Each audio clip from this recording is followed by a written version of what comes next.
साथियों, वैसे तो मैंने आपको कई क्राइम की कहानियां सुनाई है, पर आज की कहानी सारी कहानियों से अलग है। आज की कहानी सच में आपको सोचने पर मजबूर कर देगा कि एक इंसान अपने स्वार्थ को सिद्ध करने के लिए जुर्म के इतनी गहराई तक कैसे जा सकता है कि वह किसी बेकसूर की जान को भी अपनी ख्वाहिशों की सीढ़ियां बना सकता है। तो इस सच्ची कहानी को पूरी सुने, चैनल को सब्सक्राइब करें, वीडियो को लाइक और शेयर करें। अब आते हैं कहानी पर। सुबह के करीब 10:30 बजे रायबरेली के पुलिस अधीक्षक राजेश पांडे जैसे ही अपने कार्यालय के सामने गाड़ी से उतरे, एक बूढ़ा चंद्रपाल यादव अपनी पत्नी जनक दुलारी के साथ उनके सामने हाथ जोड़कर खड़ा हो गया। उनके चेहरे से ही लग रहा था कि उन पर कोई भारी विपत्ति आई है। चंद्रपाल ने कांपते हुए स्वर में कहा, साहब, पिछले 1 महीने से हमारा जवान बेटा राम कुमार लापता है। हमने उसे बहुत ढूंढा, थाने में गुमशुदगी भी दर्ज कराई, लेकिन कुछ पता नहीं चला। हर तरफ से निराश होकर आपके पास आया हूं। बात पूरी होते ही पति पत्नी फफक कर रोने लगे। पुलिस अधीक्षक राजेश पांडे ने चंद्रपाल का हाथ थामकर सांत्वना देते हुए कहा, आप अंदर आइए, हमसे जो हो सकेगा हम आपकी मदद करेंगे। एसपी साहब ने वहां खड़े संतरी को उन्हें अंदर लेकर आने का इशारा किया। साहब का इशारा पाते ही एक सिपाही दोनों को अंदर ले गया। पांडे जी ने दोनों को प्यार और सम्मान के साथ बैठाकर उनकी पूरी बात सुनी। चंद्रपाल यादव उत्तर प्रदेश के जिला रायबरेली थाना भदोखर के गांव बेलहिया का रहने वाला था। वैसे तो इस गांव में सभी जाति के लोग रहते थे, लेकिन यादवों की संख्या कुछ ज्यादा है। गांव के ज्यादातर लोगों की रोजी रोटी खेती किसानी पर निर्भर है। चंद्रपाल के परिवार में पत्नी जनक दुलारी के अलावा 2 बेटे थे, श्याम कुमार तथा राम कुमार, और एक बेटी थी श्यामा। श्याम कुमार और श्यामा की शादी हो चुकी थी। श्यामा अपनी ससुराल में रहती थी, जबकि श्याम कुमार अपने परिवार के साथ माँ बाप से अलग रहता था। एक तरह से देखा जाए तो राम कुमार ही माँ बाप के बुढ़ापे का सहारा था। 14 जनवरी 2013 की रात राम कुमार खाना खाकर घर में सोया था, लेकिन सुबह को वह गायब मिला। 15 जनवरी की सुबह से ही चंद्रपाल ने 23 वर्षीय राम कुमार की तलाश शुरू कर दी, लेकिन काफी खोजबीन के बाद भी उसके बारे में कुछ पता नहीं चला। कोई रास्ता न देख चंद्रपाल ने थाना भदोखर में उसकी गुमशुदगी दर्ज करा दी। पुलिस ने 2-4 दिन इधर उधर देखा, उसके बाद वह भी शांत होकर बैठ गई। धीरे धीरे महीना भर से ज्यादा बीत गया। जब राम कुमार का कुछ पता नहीं चला तो गांव वालों ने चंद्रपाल को शहर जाकर कप्तान साहब से मिलने की सलाह दी। इसी के बाद चंद्रपाल पत्नी के साथ पुलिस अधीक्षक राजेश पांडे से मिलने आया था। एसपी साहब ने उसे सांत्वना देते हुए कहा था कि वे लोग परेशान न हो, वह जल्द से जल्द उनके बेटे के बारे में पता लगवाने की कोशिश करेंगे। पुलिस अधीक्षक के इस आश्वासन पर चंद्रपाल और उसकी पत्नी जनक दुलारी को काफी राहत महसूस हुई। इसके बाद पुलिस ने नए सिरे से छानबीन शुरू की। पुलिस अधीक्षक राजेश पांडे के निर्देश पर थाना भदोखर पुलिस क्राइम ब्रांच और सर्विलांस सेल सभी सक्रिय हो गए। उन दिनों थाना भदोखर के थाना प्रभारी आरपी रावत थे। वह अपनी पुलिस टीम के साथ राम कुमार की खोज में लग गए। यह देखकर पुलिस से नाउम्मीद हो चुके चंद्रपाल को लगा कि शायद अब उनके बेटे के बारे में पता चल जाएगा, लेकिन पुलिस की तत्परता के बावजूद दिन पर दिन बीतते जा रहे थे। राम कुमार का कहीं कोई पता नहीं चल पा रहा था। धीरे धीरे पुलिस ने लाख युक्ति लगाई, लेकिन कोई भी युक्ति काम नहीं आई। गांव वालों को ही नहीं बल्कि पुलिस की भी समझ में नहीं आ रहा था कि राम कुमार को जमीन खा गई या आसमान निगल गया। राम कुमार के पता न चल पाने से पुलिस अधीक्षक भी हैरान थे। उनकी भी समझ में नहीं आ रहा था कि आखिर उसके बारे में पता क्यों नहीं चल रहा। गांव में उसकी किसी से कोई दुश्मनी भी नहीं थी। गांव वालों के अनुसार वह अपने काम से काम रखने वाला लड़का था। उसकी शादी भी नहीं हुई थी। उसका चाल चरित्र भी ऐसा नहीं था कि उसके बारे में कुछ ऐसा वैसा सोचा जाता। हर कोई राम कुमार को लेकर परेशान था कि उसी बीच कुछ ऐसा हुआ कि राम कुमार के लापता होने का रहस्य अपने आप खुल गया। हुआ ये कि 26 जुलाई की रात इतनी ज्यादा बारिश हुई कि बेलहिया गांव में पानी ही पानी भर गया। चंद्रपाल के भी घर में पानी भर गया था। घर का पानी निकालने के लिए चंद्रपाल नाली बना रहा था तो जनक दुलारी ने कहा कि रामू के पापा, रामू के कमरे में भी पानी भर गया है, उसमें रखा तख्त सरका देते तो वहां का भी पानी बाहर निकाल देती। राम कुमार का अपना अलग कमरा था। जब से वह गायब हुआ था, जनक दुलारी उस कमरे में कम ही जाती थी, क्योंकि उसमें राम कुमार का सारा सामान रखा था, जिसे देखकर उसे बेटे की याद आ जाती थी। इसी वजह से चंद्रपाल का भी उस कमरे में जाने का मन नहीं करता था। इसलिए उसने टालने वाले अंदाज में कहा, ऐसे ही काम चल जाए तो चला लो, मेरा उस कमरे में जाने का मन नहीं करता। मन तो मेरा भी नहीं करता, लेकिन कच्ची दीवार है, पानी भरा रहेगा तो दीवारें गिर सकती हैं। चंद्रपाल तख्त हटाने के लिए कमरे में पहुंचा तो उसने देखा तख्त के नीचे की मिट्टी अंदर धसी हुई है। वहां गड्ढा सा बना हुआ था। उस गड्ढे को देखकर चंद्रपाल को हैरानी हुई, क्योंकि वह कोठरी काफी पुरानी थी, उसकी जमीन काफी मजबूत थी। उसमें इस तरह का गड्ढा खुद ब खुद नहीं हो सकता था। बहरहाल उसने जैसे ही तख्त हटवाया, उसे जो दिखाई पड़ा उससे उसकी आंखें खुली की खुली रह गई। गड्ढे की धंसी हुई मिट्टी में सड़ा गड़ा एक इंसानी हाथ दिखाई दे रहा था। चंद्रपाल ने जल्दी जल्दी हाथों से मिट्टी हटानी शुरू की तो थोड़ी ही देर में उसके बेटे राम कुमार की लाश निकल आई। राम कुमार की लाश निकलते ही चंद्रपाल बदहवास सा चिल्लाने लगा। उसकी चीख पुकार सुनकर जनक दुलारी और आस पड़ोस के लोग भी वहां आ गए। राम कुमार की सड़ी गली लाश देखकर घर में कोहराम मच गया। गांव वाले भी हैरान थे। बहरहाल राम कुमार की लाश मिलने की सूचना थाना भदोखर पुलिस को दे दी गई। आनन फानन में थाना भदोखर के थाना प्रभारी राम राघव सिंह, सिपाही कन्हैया सिंह और अमरचंद शुक्ला को साथ लेकर गांव बेलहरिया आ पहुंचे। थोड़ी ही देर में पुलिस अधीक्षक राजेश पांडे भी फॉरेंसिक टीम के साथ घटनास्थल पर पहुंच गए। पुलिस ने सावधानी से लाश गड्ढे से बाहर निकाली। वह पूरी तरह से सड़ गल चुकी थी। लाश के साथ लाल रंग का एक दुपट्टा मिला, जिसे पुलिस ने कब्जे में ले लिया। इसके बाद अन्य कार्रवाई निपटाकर लाश को पोस्टमार्टम के लिए रायबरेली भेज दिया। पोस्टमार्टम रिपोर्ट से पता चला कि राम कुमार की हत्या गला दबाकर की गई थी। महीनों पहले हुई हत्या का मामला था, इसलिए पुलिस के लिए यह चुनौती जैसी थी। हत्या की कोई वजह नजर नहीं आ रही थी। लाश घर के अंदर मिली थी। साफ था कि हत्या घर के अंदर ही की गई होगी। ऐसी स्थिति में इस मामले में घर वालों का ही हाथ हो सकता था, लेकिन घर में सिर्फ बूढ़े माँ बाप थे। वे अपने बेटे की हत्या क्यों करते, जबकि वही उनका सहारा भी था। वैसे भी वह लड़का ऐसा नहीं था कि माँ बाप उससे परेशान होते। पुलिस ने हत्यारों तक पहुंचने के लिए जब चंद्रपाल और जनक दुलारी से विस्तार पूर्वक पूछताछ की तो उन्होंने एक बात ऐसी बताई जिस पर पुलिस को संदेह हुआ। पति पत्नी ने पुलिस को बताया था कि जिस रात राम कुमार गायब हुआ था, उस रात उनका रिश्ते का एक भांजा संतोष आया हुआ था। वह पंजाब से एक लड़की भी साथ लाया था, जिसकी शादी वह राम कुमार से कराना चाहता था। पुलिस ने जब चंद्रपाल से उनके उस भांजे के बारे में पूछा तो उन्होंने बताया कि वह पंजाब के अंबाला शहर में रहता है। पुलिस को उस पर संदेह हो रहा था, इसलिए पुलिस उससे ही नहीं उस लड़की से भी पूछताछ करना चाहती थी जो उसके साथ आई थी। पुलिस अधीक्षक राजेश पांडे ने चंद्रपाल के भांजे संतोष और उसके साथ आई लड़की को रायबरेली लाने के लिए एक पुलिस टीम अंबाला भेज दी। पुलिस ने दोनों को रायबरेली लाकर पूछताछ की तो 11 महीने पुराने रामकुमार हत्याकांड से पर्दा उठ गया। उन दोनों ने रामकुमार की हत्या की जो कहानी पुलिस को बताई, उसे सुनकर सभी दंग रह गए। वह कहानी कुछ इस प्रकार है। रायबरेली के ही थाना डलमऊ के गांव ठाकुर द्वारा का रहने वाला दिनेश कुमार अपने साले संतोष कुमार के साथ पंजाब के अंबाला शहर में रहता था। वहां दोनों एक साइकिल बनाने की फैक्ट्री में नौकरी करते थे। दोनों ने पंजाबी बाग मोहल्ले में किराए का एक कमरा ले रखा था, जिसमें वे एक साथ रहते थे। उसी मोहल्ले में पटना की साधु बस्ती का रहने वाला रमेश कुमार यादव भी रहता था। वह कृषि कार्य की मशीनें बनाने के कारखाने में काम करता था। रमेश के साथ उसका परिवार भी रहता था। रमेश के परिवार में पत्नी सुधा, 10 साल का बेटा राजू और 20 साल की बहन रेखा थी। एक मोहल्ले में रहने की वजह से और एक ही जाति का होने की वजह से दिनेश और रमेश की पहले जान पहचान हुई, जो बाद में दोस्ती में बदल गई। बीच में दिनेश के साले संतोष की नौकरी छूट गई तो रमेश ने उसे अपनी फैक्ट्री में नौकरी दिलवा दी थी। इसके बाद संतोष से भी रमेश की दोस्ती हो गई थी। अक्सर सभी एक साथ बैठते और एक दूसरे का सुख दुख बांटते रहते। ऐसे में ही एक दिन रमेश ने कहा, भाई दिनेश, सब तो ठीक है, मुझे चिंता रेखा की है।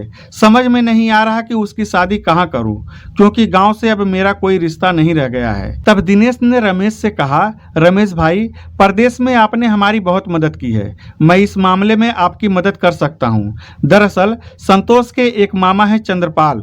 वह रायबरेली के नज़दीक बिलहरिया गांव में रहते हैं। उनका खाता पीता परिवार है। उनके पास खेती की ठीक ठाक जमीन भी है। उनका बेटा राम कुमार आपकी बहन रेखा के लिए एकदम ठीक है। जाति बिरादरी भी एक है। आप कहें तो बात चलाऊं। तब रमेश ने कहा, दिनेश भाई, तुम कह तो ठीक रहे हो, लेकिन परेशानी यह है कि मेरी बहन कई सालों से यहाँ शहर में हमारे साथ रह रही है। वह गांव में कैसे रहेगी? रमेश ने अपनी परेशानी बताई तो दिनेश ने कहा, रमेश भाई, आप भी कैसी बातें करते हैं। न जाने कितने लोगों को आपने नौकरी दिलवाई है। शादी के बाद बहनोई को भी यहीं बुला लेना, उसके बाद आपकी बहन यहीं रहेगी। दिनेश की बात रमेश को सही लगी। इसके बाद उसने अपनी पत्नी सुधा से बात की तो उसने भी हामी भर दी। इसके बाद तो दिनेश और संतोष से रमेश की और भी गहरी दोस्ती हो गई। रमेश की बहन रेखा की उम्र बामुश्किल 20 साल थी। उसका गोल चेहरा, बोलती आंखें किसी को भी अपनी ओर आकर्षित कर सकती थी। संतोष तो उसे देखकर पागल सा हो गया था। अब वह अक्सर रमेश के घर आने जाने लगा था। उसकी पत्नी को वह भाभी कहता था। अगर रेखा वहां होती तो वह उसकी शादी की बात छेड़ देता। वह अपने मामा के बेटे राम कुमार की खूब तारीफें करता था। ऐसी ही बातों के बीच एक दिन सुधा ने कहा, आप मेरी ननद को तो देख ही रहे हैं, क्या इसका दूल्हा भी इसके जैसा ही है? अगर दूल्हा सुंदर न हुआ तो रेखा उसके साथ नहीं जाएगी। बारात को बिना दुल्हन के ही वापस जाना होगा। इस पर संतोष ने कहा, ऐसा नहीं होगा भाभी जी, राम कुमार भी कम सुंदर नहीं है, एकदम हीरो लगता है। लड़कियां उस पर जान छिड़कती हैं। अच्छा, तो यह बताओ कि वह मेरी रेखा को पसंद कर लेगा या नहीं? सुधा ने हंसते हुए संतोष से पूछा। रेखा भी कहाँ कम है। संतोष ने रेखा की ओर तिरछी नजरों से देखते हुए कहा, एकदम हीरोइन लगती है। अगर मैं शादीशुदा न होता तो खुद ही इससे शादी कर लेता। रेखा का दीवाना हो चुका संतोष रेखा की तारीफों के कसीदे गढ़ने लगा। दरअसल वह किसी भी तरह रेखा के नजदीक जाना चाहता था। दिलफेक संतोष जानता था कि लड़कियों को अपनी तारीफ अच्छी लगती है, इसलिए वह उसकी तारीफ करके उसे अपनी ओर आकर्षित करने की कोशिश कर रहा था। दरअसल वह किसी भी तरह रेखा को पाने के सपने देखने लगा था और किसी भी तरह अपने उसी सपने को पूरा करने का ताना बाना बुन रहा था। रमेश, दिनेश और संतोष जब भी मिलते तो रेखा की शादी को लेकर चर्चा जरूर होती। ऐसे ही एक दिन दिनेश और संतोष ने रमेश को रायबरेली के रहने वाले अपने रिश्तेदार चंद्रपाल से बात भी कराई। इसके बाद संतोष ने कहा, मामा, आप चिंता न करें, अगले सप्ताह मैं आ रहा हूँ। अपने साथ आपकी होने वाली बहू को भी लेकर आऊँगा। आप लोग उसे अपने घर रख कर कायदे से देख लीजिएगा। चंद्रपाल अपने बेटे राजकुमार के लिए लड़की तलाश ही कर रहा था। संतोष और दिनेश ने इस रिश्ते की बात की तो उसने हामी भर दी। संतोष रमेश का विश्वस्त था। उसने जब रेखा को दिखाने के लिए उसे अपने साथ रायबरेली स्थित अपने गांव ले जाने की बात की तो वह इनकार नहीं कर सका। दिसंबर 2012 के आखिरी सप्ताह में संतोष रेखा को साथ लेकर अपने गांव जाने के लिए रवाना हुआ। रास्ते में उसने रेखा को अकेली पाकर उससे खूब प्यार भरी बातें की। बहाने से उसके संवेदनशील अंगों को भी छुआ, लेकिन रेखा यह सब कुछ जानते हुए भी अनजान बनी रही। इससे संतोष की हिम्मत बढ़ गई। घर जाकर उसने रेखा को अपनी पत्नी रमा और 3 साल की बेटी सुमन से मिलवाया। संतोष ने रमा को बताया कि रेखा को वह बिलहरिया के रहने वाले मामा के बेटे राम कुमार से शादी कराने के लिए लाया है। अब रमा को इससे क्या परेशानी हो सकती थी। उसने रेखा की खूब आवभगत की, लेकिन घर में रहते हुए रेखा और संतोष एक दूसरे से ज्यादा ही खुल गए। एक दिन मौका मिलने पर संतोष ने रेखा को बाहों में भर लिया। थोड़ी नानुकुर के बाद रेखा ने भी स्वयं को उसे समर्पित कर दिया। इसके बाद जब भी मौका मिलता संतोष और रेखा अपनी इच्छा पूरी करते। संतोष और रेखा मिलते तो थे सबकी नजर बचाकर, लेकिन उनके हाव भाव से रमा को उन पर शक हो गया। इसकी एक वजह यह थी कि रमा को अपने पति की फितरत पता थी। उसने रेखा को अपने घर में रखने से मना कर दिया तो संतोष ने उसे अपने मामा चंद्रपाल के यहाँ बेलहिया पहुंचा दिया। अपनी होने वाली ससुराल देखकर और होने वाले पति से मिलकर रेखा खुश थी। संतोष ने वहां पहुंचकर चंद्रपाल से कहा था, मामा तुम्हारी होने वाली बहू ले आया हूं, कुछ दिन रख कर देख लो, 10 दिन बाद अंबाला जाऊंगा तब इसे साथ लेकर जाऊंगा। चंद्रपाल ने रेखा को अपने घर में रख लिया। रामकुमार अपनी होने वाली पत्नी से बातचीत तो करता था, लेकिन संतोष की तरह कभी उसके नजदीक जाने की कोशिश नहीं की थी। वह सोचता था जो काम शादी के बाद होता है उसे शादी के बाद ही होना चाहिए। रेखा को मामा के यहाँ छोड़कर संतोष अपने घर तो लौट गया, लेकिन जल्दी ही उसे रेखा की याद सताने लगी। 2-3 दिन तो उसने किसी तरह बिताए, लेकिन जब उससे नहीं रहा गया तो वह मामा के घर आ गया। रेखा चंद्रपाल के यहाँ घर के अंदर वाले कमरे में लेटती थी, जबकि रामकुमार अपनी माँ जनक दुलारी के साथ वाले कमरे में सोता था। संतोष के सोने की व्यवस्था रामकुमार वाले कमरे में की गई थी। रात में जब संतोष को लगा कि रामकुमार सो गया है तो वह चुपके से उठा और रेखा के कमरे में जा पहुंचा। रेखा ने उसे मना किया तो उसने कहा कि यहाँ सभी घोड़े बेचकर सो रहे हैं, इसलिए चिंता करने की कोई जरूरत नहीं है। तुम्हें पता होना चाहिए कि इतनी दूर मैं सिर्फ तुमसे मिलने आया हूँ। रेखा मान गई तो संतोष उसके साथ शारीरिक संबंध बनाने लगा। इसी बीच अचानक रामकुमार की आंख खुल गई तो उसने रेखा के कमरे से फुसफुसाने की आवाज सुनी। उसने संतोष का बिस्तर टटोला तो वह गायब था। रामकुमार सारा माजरा समझ गया। वह उठकर सीधे रेखा के कमरे में जा पहुंचा। उसने वहां जो देखा उसे देखकर उसे गुस्सा तो बहुत आया, लेकिन उसने उस गुस्से को जब्त करके सिर्फ इतना ही कहा, तुम लोगों पर भरोसा करके मैंने शादी के लिए हामी भर दी थी, लेकिन यह सब देखकर मेरा इरादा बदल गया है। निश्चिंत रहो, मैं यह बात किसी से नहीं बताऊंगा। तुम लोग चुपचाप अपने घर चले जाना। उन दोनों को चेतावनी देकर रामकुमार अपने बिस्तर पर आकर लेट गया। रामकुमार की इस धमकी से रेखा और संतोष सन्न रह गए। उनकी समझ में नहीं आ रहा था कि वे क्या करें। पल भर सोच विचार कर रेखा बोली, तुम तो शादीशुदा हो, इसलिए मैं तुम्हारे साथ नहीं रह सकती। चिंता की बात यह है कि अंबाला लौटकर हम भैया और भाभी को क्या जवाब देंगे कि राजकुमार शादी क्यों नहीं करना चाहता। अगर राजकुमार ने यह बात सबको बता दी तो हम किसी को मुंह दिखाने लायक नहीं रहेंगे। रेखा की बात सुनकर संतोष परेशान हो उठा। वह कुछ सोचकर बोला, अगर रामकुमार न रहे तो किसी को पता ही नहीं चलेगा कि रात में क्या हुआ था। इसका हल अब यही है कि उसे खत्म कर दें, इससे सारा झंझट ही खत्म हो जाएगा। मार तो देंगे, लेकिन उसकी लाश का क्या करेंगे? रेखा ने चिंता व्यक्त की तो संतोष बोला, उसकी चिंता करने की जरूरत नहीं है, मैंने इस बारे में भी सोच लिया है। उस समय रात के करीब 12 बज रहे थे। रेखा और संतोष दबे पांव रामकुमार के कमरे में पहुंचे, तब तक वह सो गया था। संतोष ने रेखा का दुपट्टा लेकर फुर्ती से रामकुमार के गले में डाला और जल्दी से कस दिया।